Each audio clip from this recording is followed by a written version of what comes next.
L'ennemi de l'homme, c'est l'homme lui-même. Car l'oreille qui écoute est la bouche qui va te trahir, comme Judas a élevé Jésus. Donc le problème n'est pas le problème, ni ce qu'on t'a fait, mais le problème se situe au niveau de ton cœur. Une rumeur peut te pousser à détester un innocent en l'honneur d'un hypocrite. Car c'est l'oreille qui écoute qui donne de l'importance à la bouche qui parle.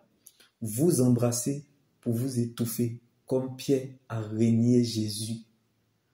Donc, ayons la sagesse du serpent, la prudence du crocodile.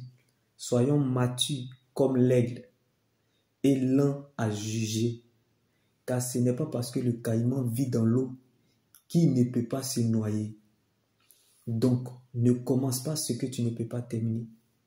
Et ne mange pas ce que tu ne peux pas avaler. Car dans la vie, il y a des gens qui sont avalables. Tu es libre de l'attaquer. Mais fais très attention de son alliance avec Dieu. Sinon, c'est Dieu que tu combats. On peut être sur le même sol, mais on n'a pas le même sort. On peut être sur le même sol, mais on n'a pas le même prix. On peut être sur le même sol, mais on n'a pas le même propriétaire. Jésus-Christ n'est pas une option, mais une nécessité. Est-ce que tu sais qui tu es? Est-ce que tu connais le Dieu que tu sais? C'est parce que tu ne sais pas qui tu es. Sinon, tu allais voir ce problème différemment en ta faveur. Le problème n'est pas le problème ni ce qu'on te fait, mais le problème est ce que Dieu a dit à ton sujet. Tu ne deviendras pas autre chose que ce que tu as planifié, programmé, décidé. Rien ni personne ne pourra empêcher à Dieu d'accomplir sa volonté dans ta vie. Car les hommes tracent, mais c'est Dieu qui écrit l'histoire. Les hommes programment, mais c'est Dieu qui planifie. Si ton nom ne figure pas dans l'agenda des hommes, c'est que tu es dans l'agenda de Dieu.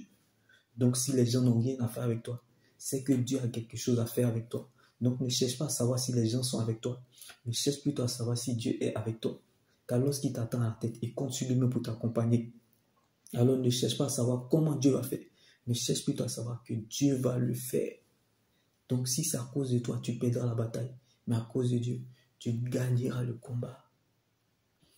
Certes, tu ne peux plus retrouver l'étape que tu as perdue, mais tu peux quand même réécrire une nouvelle page avec Dieu.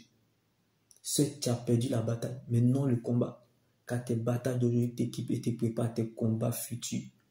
Car les bénédictions futures attirent toujours des batailles et des combats dans le présent.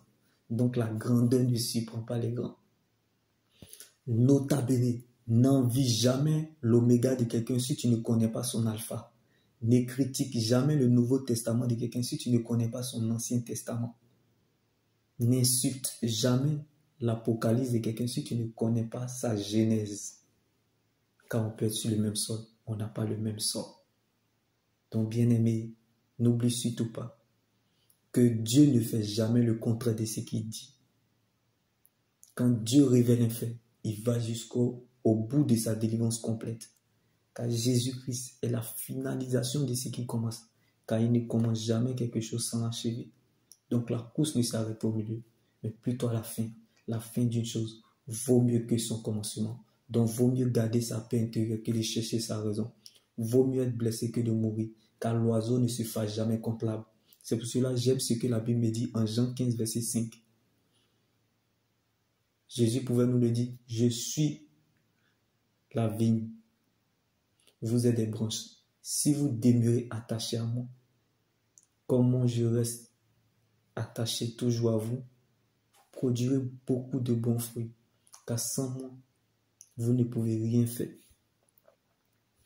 Donc, la vie avec Jésus est un espoir sans fin. Mais la vie sans Christ est une gloire sans fin.